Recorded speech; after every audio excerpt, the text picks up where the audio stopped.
1 கோடி வாக்காளர்களை உள்ளடக்கிய வணிகர் பேரமைப்பின் கோரிக்கைகளை எந்த கட்சி ஆதரித்து எழுத்துப்பூர்வமாக உறுதி தருகிறார்களோ அந்த கட்சிக்கே வாக்களிப்போம் என வணிகர் சங்க பேரமைப்பின் தலைவர் விக்ரமராஜா தெரிவித்துள்ளார். கன்னியாகுமரியில் அவருடன் நமது செய்தியாளர் ரமேஷ்குமார் நடத்திய கலந்துரையாடலை தற்பொழுது பார்க்கலாம்.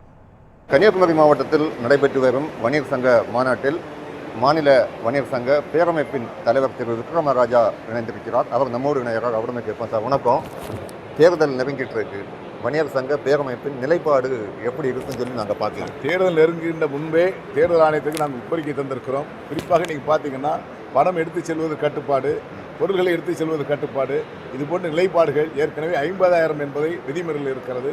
ஆனால் இந்த விதியை கட்டாயமாக மாற்றம் செய்து குறைந்தபட்சம் 2 லட்சமாக உயர்த்தி தரப்பட வேண்டும் என்று கேட்டிருக்கிறோம். வியாபாரிகள் பாதிக்கப்படாத வகையில் சட்டம் வகித்து விட வேண்டும். காரணம், இன்றைக்கி ஒரு 100 குடம் ஒரு சில்வர் குடம் எடுத்துகிட்டு போனால் கடைக்கே எடுத்து போகக்கூடிய சூழல் இருக்கிறது. அதை மடக்கி பிடித்து கொண்டு எங்கு செல்கிறாய் என்று பறிமுதல் செய்யக்கூடிய நிலை இருக்கிறது. அது கட்டாயமாக செய்யக்கூடாது. எந்தெந்த அரசியல் கட்சி பணம் கொடுப்பார்கள் என்பது அவர்களுக்கு தெரியும். ஆனால் அதை விட்டுவிட்டு வியாபாரிகளை துன்படுத்தக்கூடாது என்பது தமிழ்நாடு வணிகர்களுடைய பேரும் உறுதியாக இருக்கிறது. எந்த கட்சிக்கு நம்ம ஆதரவு அப்படின்னு ஒரு கேள்வி எழுந்திருக்கு சார். அது எப்படி இருக்கும்? கட்டாயமாக எங்களுடைய வாக்கு வங்கி 1 கோடி வாக்காளர்கள் உள்ளடக்கிய அமைப்பை தமிழ்நாடு வணிகர்களுடைய பேரமைப்பு எங்களுடைய கட்சியினுடைய கோரிக்கைகளை எந்தெந்த கட்சிகள் எல்லாம் ஏற்றுக்கொண்டு எழுத்துப்பூர்வமாக தருகின்றார்களோ அவர்களை நோக்கி ஒற்றை சொல் மூலமாக எங்களுடைய வாக்கு வங்கி நகரும் என்பதில் எந்த மாற்றமும் இருக்காது. இப்போ நடைபெற்று வரும் ஆட்சியில் வணிகர்களின் கோரிக்கைகள் அனைத்தும் நிறைவேற்றப்பட்ட விட்டன அப்படின்னு சொல்லி நம்ம பார்க்கலாமா? இல்லை, இந்த நடைபெறுகின்ற ஆட்சியில் ஏறக்குறைய 70 விழுக்காடு கோரிக்கைகள் நிறைவேற்றி தந்திருக்கிறார்கள். மீதமுள்ள கோரிக்கைகளை நிறைவேற்றி தருவதாக உறுதியளித்திருக்கிறார்கள்.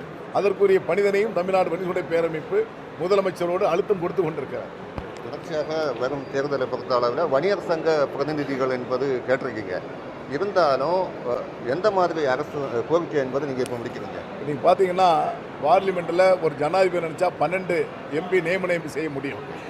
அதில் ஒரு எம்பி எங்களுக்கு கட்டாயம் வேணும். ஏன்னா எங்களுடைய கோரிக்கைகளை குரல் கொடுப்பதற்கு பார்லிமெண்டத்தில் எல்லா எம்பிகள்கிட்ட சொன்னாலும் ஒரு சில எம்பிகள் தான் பேசுகிறாங்க.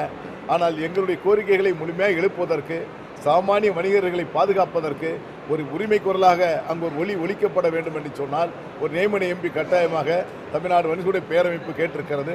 எங்களுக்கு மட்டுமல்ல, தென் மாநிலம் சார்ந்து இதை நாங்கள் எதிரொலிக்க இருக்கிறோம். இப்போ தமிழ்நாடு அரசை பொறுத்த அளவில் இந்த மாதிரி கோரிக்கை நீங்கள் வைக்கிறீங்களா? தமிழ்நாடு முதலமைச்சருக்கு இந்த கோரிக்கையை நாங்கள் வலியுறுத்த இருக்கிறோம். ஒரு ஆதரவு தெரிவிக்க வேண்டிய வாய்ப்பு இருக்கா?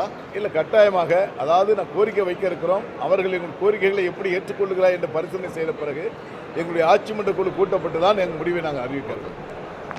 நியூஸ் தமிழுக்காக கன்னியாகுமரி மாவட்டத்திலிருந்து ரமேஷ்குமார்.